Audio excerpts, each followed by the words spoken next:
The morning sun cast long shadows across the Norfolk Naval Base as Admiral Sarah Mitchell walked briskly toward Pier 7.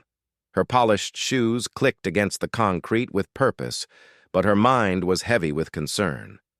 The USS Constellation, a massive guided missile destroyer, sat motionless in the water like a sleeping giant that refused to wake up. For the past 3 weeks, the ship had been completely dead in the water. Not just slow, not just having minor problems, but completely powerless.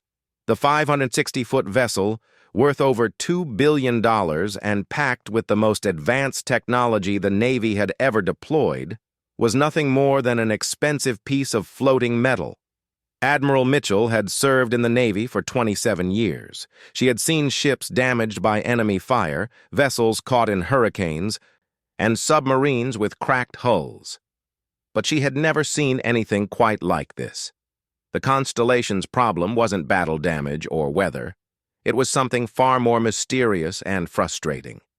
The trouble had started during what should have been a routine training exercise in the Atlantic. Lieutenant Commander James Rodriguez was leading his crew through standard navigation drills when suddenly every electronic system on the ship began shutting down one by one. First, the radar screens went black. Then the communication systems failed. Within minutes, the engines stopped responding to commands from the bridge.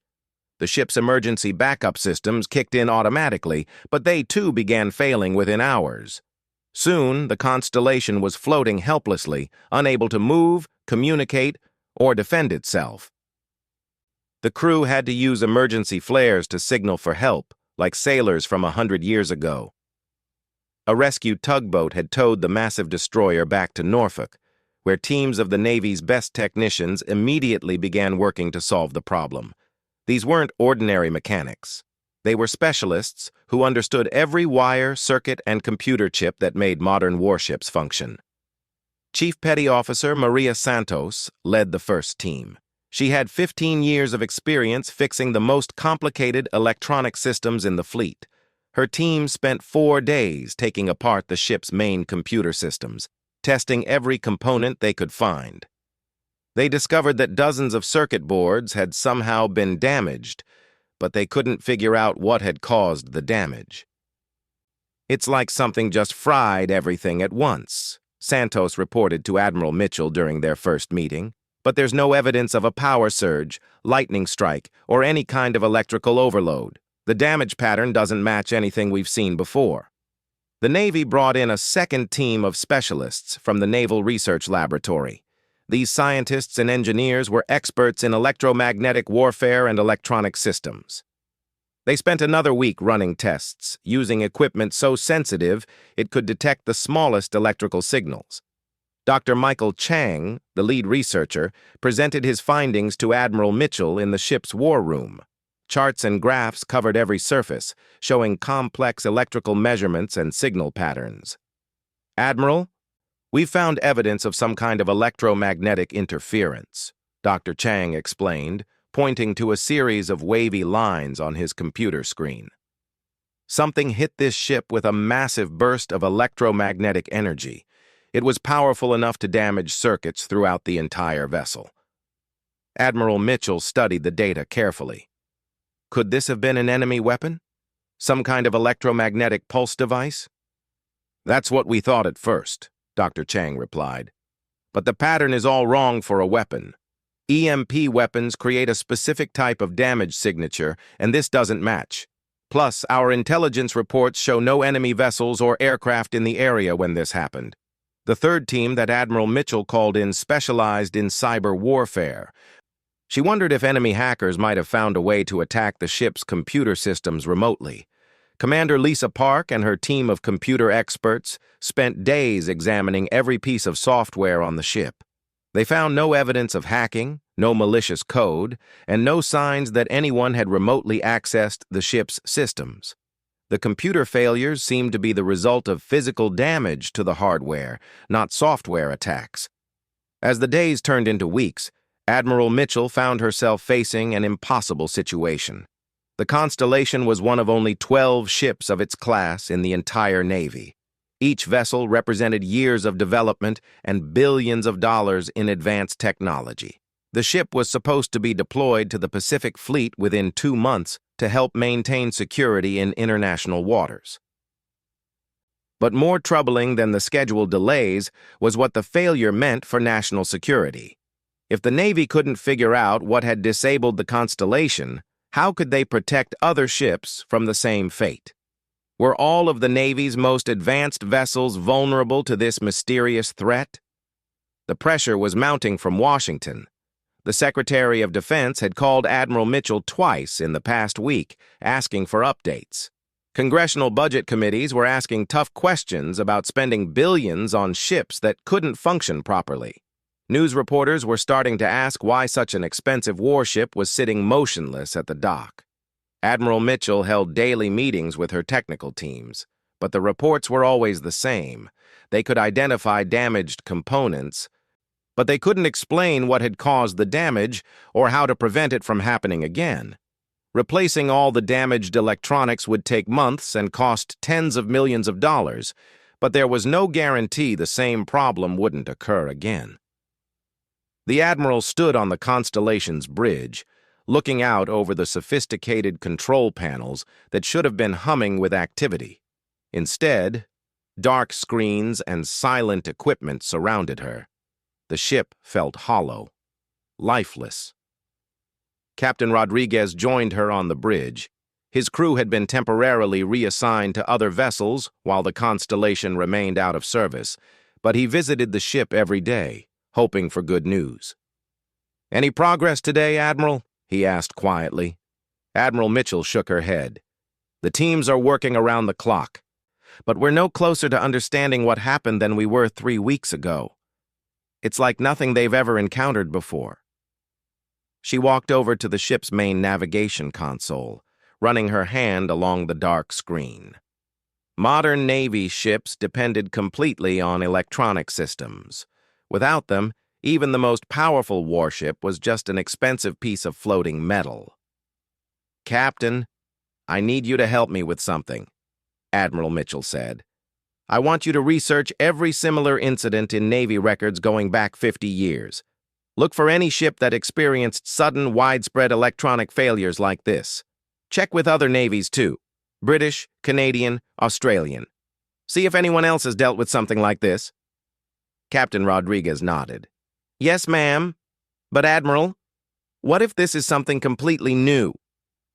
What if we're dealing with a type of problem the Navy has never faced before?"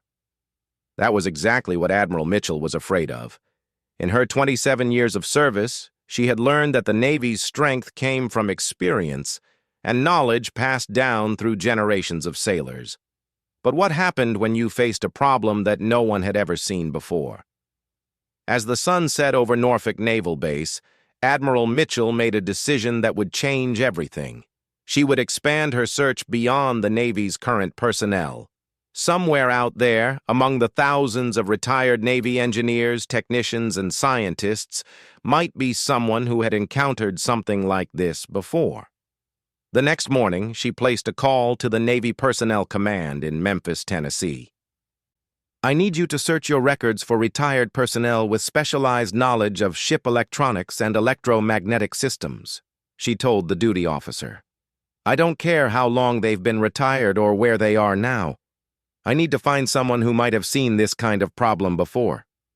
The search would take several days, but Admiral Mitchell was running out of options. The Constellation's crew was growing restless. The Pentagon was demanding answers, and every day the ship remained broken was a day it couldn't perform its mission of protecting American interests around the world.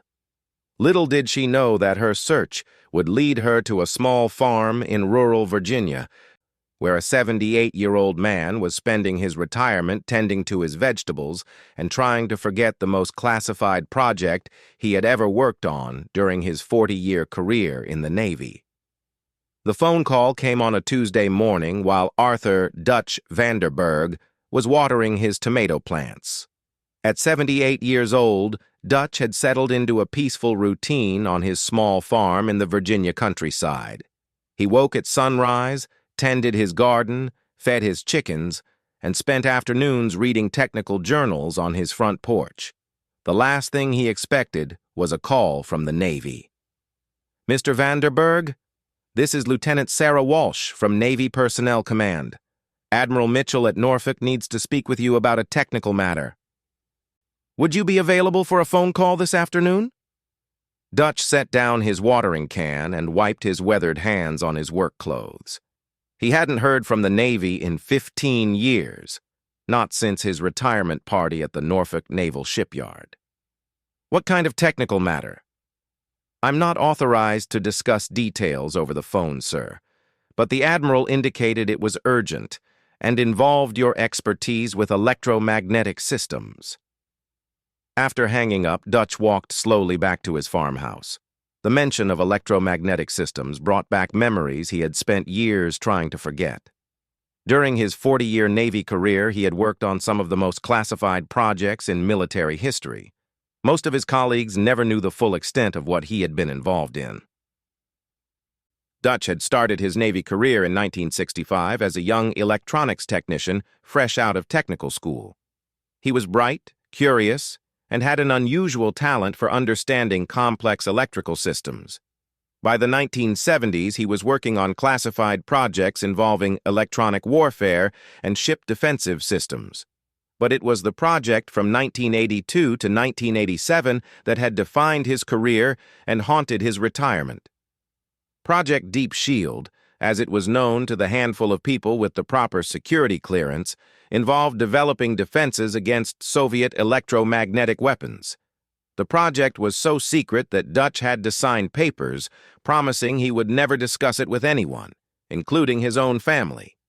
When Admiral Mitchell's call came that afternoon, Dutch was sitting in his favorite chair with a cup of coffee, watching his chickens peck around the yard. "Mr. Vanderberg, thank you for taking my call," the Admiral began.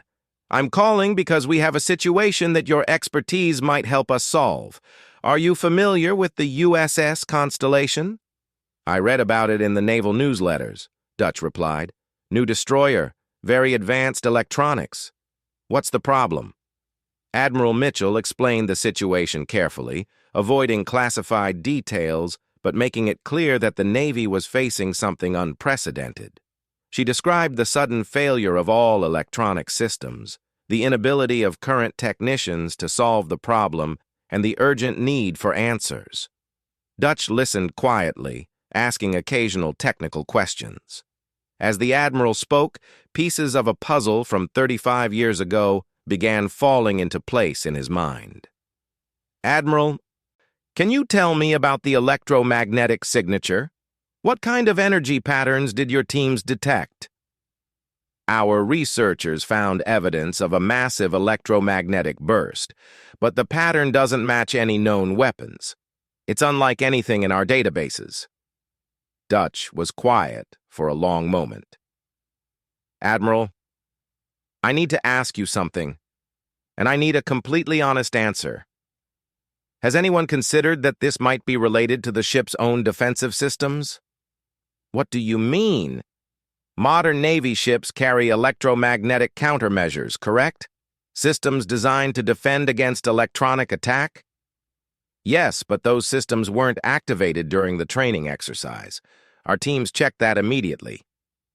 Dutch rubbed his forehead, feeling the weight of old secrets. "Admiral, I think we need to have a face-to-face conversation. There are things I might be able to help you with, but I can't discuss them over the phone." The next morning, a Navy sedan pulled into Dutch's gravel driveway. Admiral Mitchell stepped out, dressed in civilian clothes rather than uniform. She was younger than Dutch had expected, probably in her late 40s, with intelligent eyes and the bearing of someone accustomed to command. Dutch invited her into his kitchen, where he poured coffee and offered homemade cookies his neighbor had brought over. "Admiral, before we talk about your ship, I need to know exactly who else is aware of this conversation." "Just me and my aide, Captain Rodriguez. Why?" "Because what I'm about to tell you is still classified, even after all these years, and if I'm right about what happened to your ship, we're dealing with something the Navy hoped would never happen."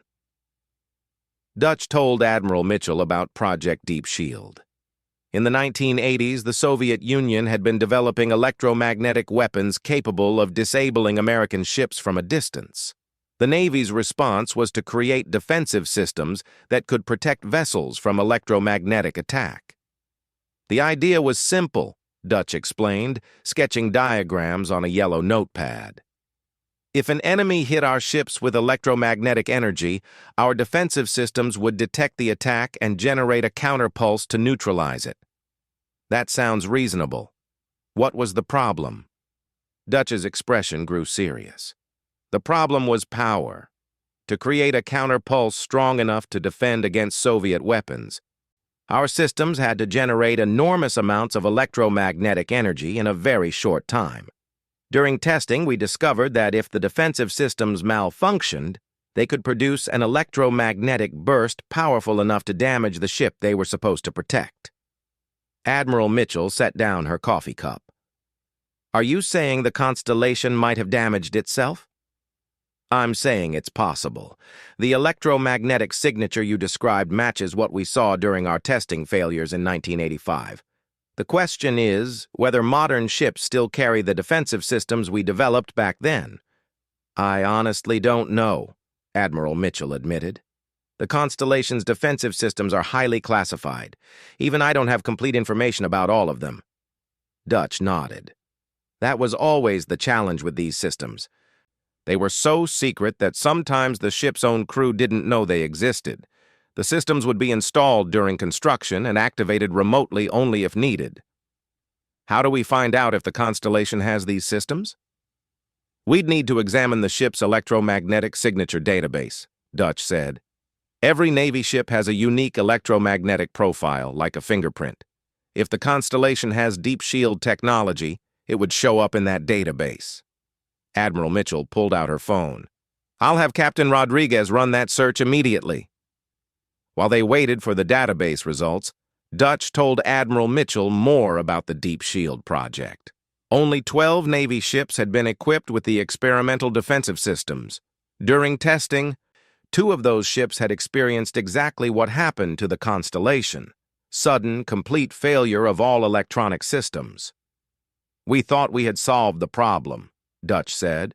We modified the software and added safeguards to prevent the systems from activating accidentally. But technology is complicated, Admiral. Software can develop glitches. Hardware can degrade over time. Captain Rodriguez called back within an hour. Admiral, you're going to want to hear this. According to the classified database, the Constellation was equipped with an electromagnetic defensive system during construction. The system is listed as Deep Shield Mark 7th. Admiral Mitchell looked at Dutch with a mixture of relief and concern. So we know what caused the problem. How do we fix it? Dutch was quiet for several minutes, staring out the kitchen window at his peaceful garden. Admiral, I haven't worked on these systems in 15 years. The technology has probably advanced far beyond what I knew, and frankly, I'm not sure I remember enough to be helpful. Mr. Vanderberg, you're the only person we've found who has experience with this kind of failure. The Navy needs your help. What you need, Dutch said slowly, is someone who understands both the original Deep Shield technology and how it might have evolved over the past 20 years.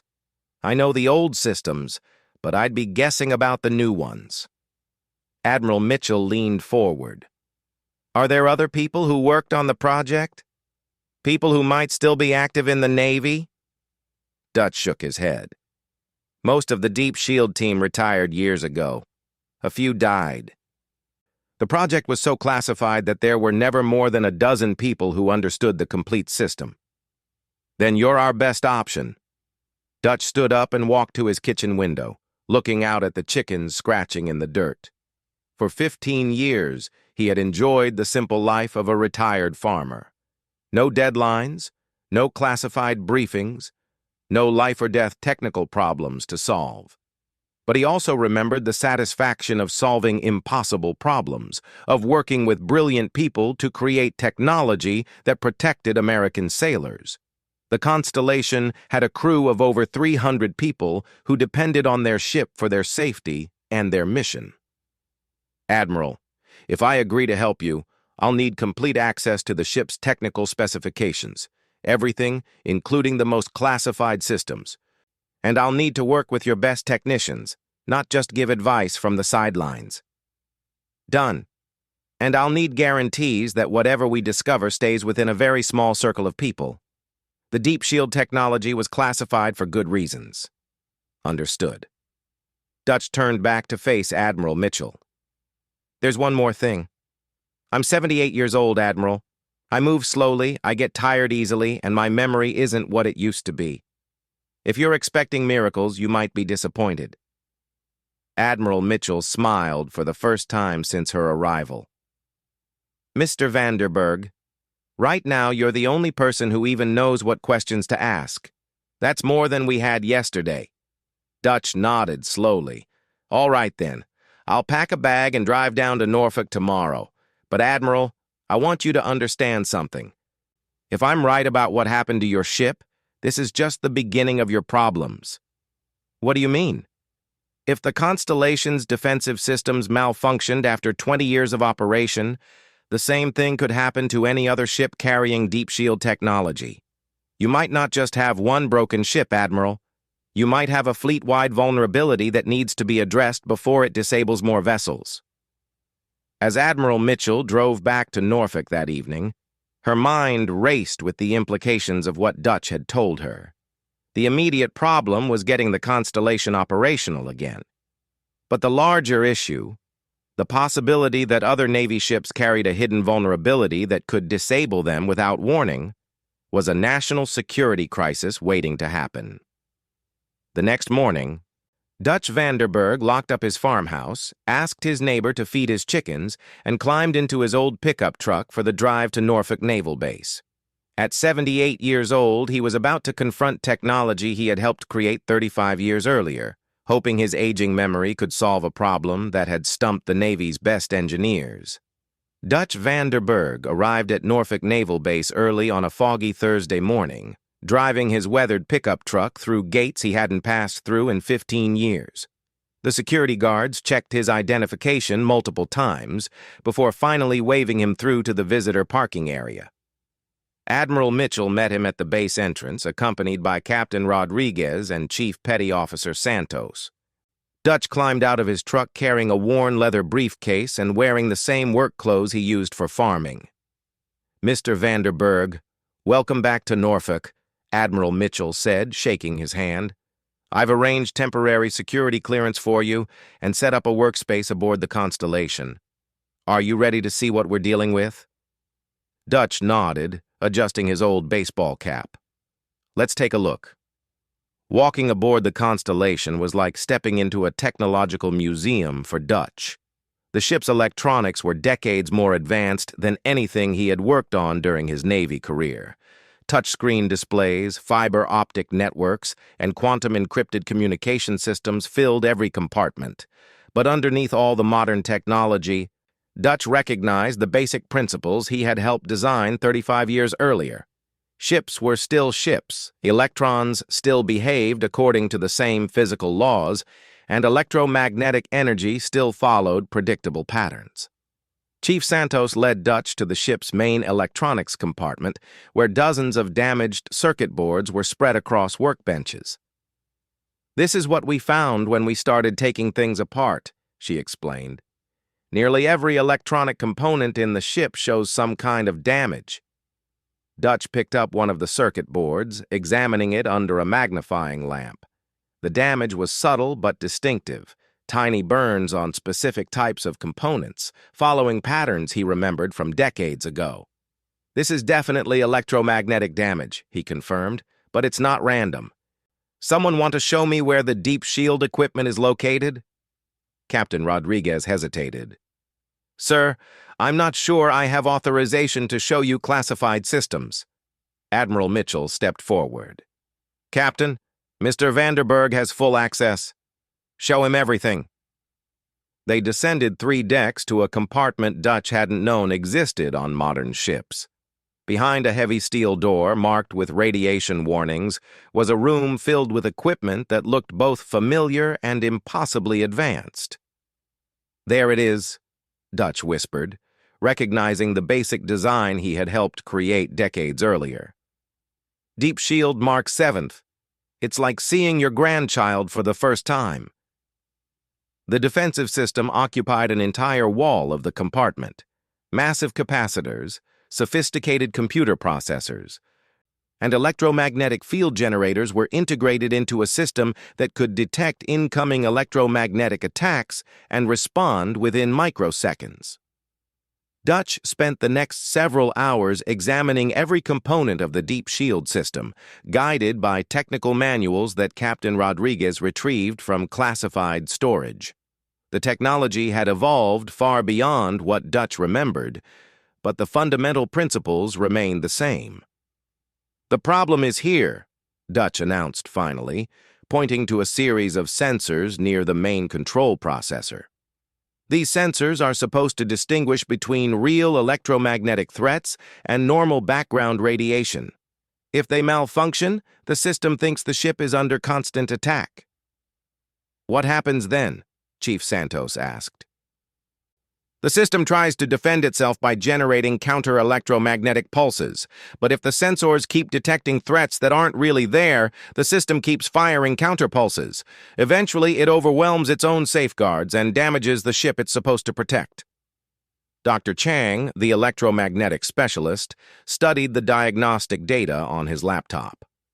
"That matches what we observed. The electromagnetic burst came from inside the ship, not from an external source." Dutch sat down heavily on a nearby stool. The morning's work had been more tiring than a full day on his farm. "The question is why the sensors malfunctioned in the first place." Over the next 3 days, Dutch worked closely with the Navy's technical teams to understand what had gone wrong. They discovered that the Deep Shield sensors had been gradually degrading for months without anyone noticing. Modern ships generated so much electromagnetic noise from their own systems that the sensors had been constantly bombarded with low-level interference. "It's like trying to listen for whispers in a crowded restaurant," Dutch explained to Admiral Mitchell during one of their evening briefings. "Eventually, your ears get so tired from straining to hear that they start imagining sounds that aren't there." The solution Dutch proposed was both simple and complex. The sensors needed to be recalibrated to filter out electromagnetic noise from the ship's own systems, but doing so required understanding exactly how every electronic system on the ship interacted with every other system. "In my day, ships were simpler," Dutch told the team. "We had radar, communications, and basic computers. This ship has hundreds of electronic systems that didn't exist when Deep Shield was designed. The sensors can't tell the difference between a threat and a microwave oven." Working 18-hour days, Dutch guided the Navy technicians through the painstaking process of mapping every electromagnetic signal on the ship. They identified interference sources ranging from the obvious, powerful radar systems, to the unexpected, electric motors in the ship's laundry facility. The breakthrough came on Dutch's 5th day aboard the ship. While examining sensor data from the day the Constellation failed, Chief Santos noticed something unusual. "Mr. Vanderberg, look at this. The electromagnetic interference spikes every 12 hours, right around meal times." Dutch studied the data carefully.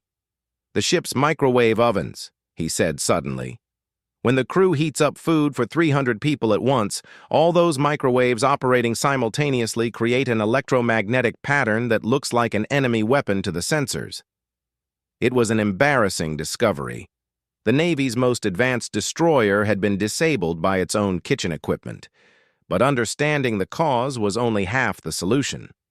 Dutch had to figure out how to reprogram sensors designed 35 years ago to work with technology that hadn't existed when they were created. The original Deep Shield programming was written in a computer language that's almost obsolete now, Dutch explained to Captain Rodriguez. "It's like trying to translate Shakespeare into modern text messaging."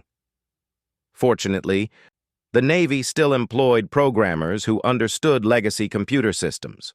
Working around the clock, they helped Dutch modify the Deep Shield software to recognize and ignore normal ship operations while still detecting real threats. The testing phase was the most nerve-wracking part of the entire process. To verify that the repairs worked, they had to reactivate the deep shield system while the ship was full of people. If Dutch had made a mistake, the system could malfunction again and cause even more damage. "We'll start with minimal power and work our way up gradually," Dutch told Admiral Mitchell as they prepared for the first test. "If anything goes wrong, we'll shut it down immediately." The test began at dawn on Dutch's 8th day aboard the Constellation. Every technician, officer, and crew member held their breath as Chief Santos powered up the deep shield system for the first time in weeks. The first few minutes were promising. The system activated normally, its sensors began scanning for threats, and no alarms sounded. But the real test came when the ship's crew began their normal daily routines. As sailors turned on computers, activated radar systems, and prepared breakfast in the galley, Dutch watched the deep shield monitors carefully. The modified sensors registered each new electromagnetic signal, analyzed it, and correctly identified it as non-threatening. "It's working," Dr. Chang announced after 2 hours of testing. "The sensors are distinguishing between ship operations and potential threats." But Dutch wasn't satisfied with a partial success. "We need to test every system on the ship. Communications, weapons, navigation, even the coffee makers. If we miss something, this could happen again." The comprehensive testing took another full day. Dutch personally supervised as the crew activated every electronic device on the ship while monitoring the deep shield system's response. By evening, they had verified that the defensive system could operate normally during all routine ship operations. The final test was restarting the Constellation's main engines. The massive power systems had been offline since the original failure, and reactivating them would create the strongest electromagnetic signals the ship produced.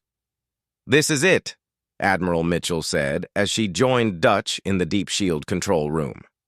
"If the engines start without triggering the defensive system, we'll know you've solved the problem." Captain Rodriguez's voice crackled over the intercom from the bridge. "All departments report ready for engine startup." Dutch placed his hand on the deep shield emergency shutdown switch, ready to cut power instantly if anything went wrong. "Start the engines." The sound of the Constellation's engines spinning up was like music to everyone aboard the ship. After weeks of silence, the vessel was coming back to life. Power flowed through the ship's systems, lights brightened, and computers hummed back to operation. The deep shield monitors showed normal readings. The sensors detected the massive electromagnetic signature from the engines, but correctly identified them as friendly systems rather than threats. "We have full power on all systems," Captain Rodriguez reported. "No electromagnetic alarms, no system failures. The Constellation is operational." The cheers that erupted throughout the ship could be heard across the entire naval base. After nearly a month of uncertainty, the Navy's most advanced destroyer was ready to return to duty. Admiral Mitchell shook Dutch's hand warmly. "Mr. Vanderberg, on behalf of the United States Navy, thank you. You've solved a problem that could have affected our entire fleet." Dutch smiled tiredly. "Admiral, this was a team effort. Your people did the real work. I just helped them understand what they were looking at." But the mission wasn't completely finished. Admiral Mitchell still faced the larger problem Dutch had warned her about. Other ships in the fleet might carry similar vulnerabilities. "We need to check every ship equipped with deep shield technology," Dutch advised during their final meeting. "The problem we found here could happen to any vessel, especially older ships where the sensors have been operating for years."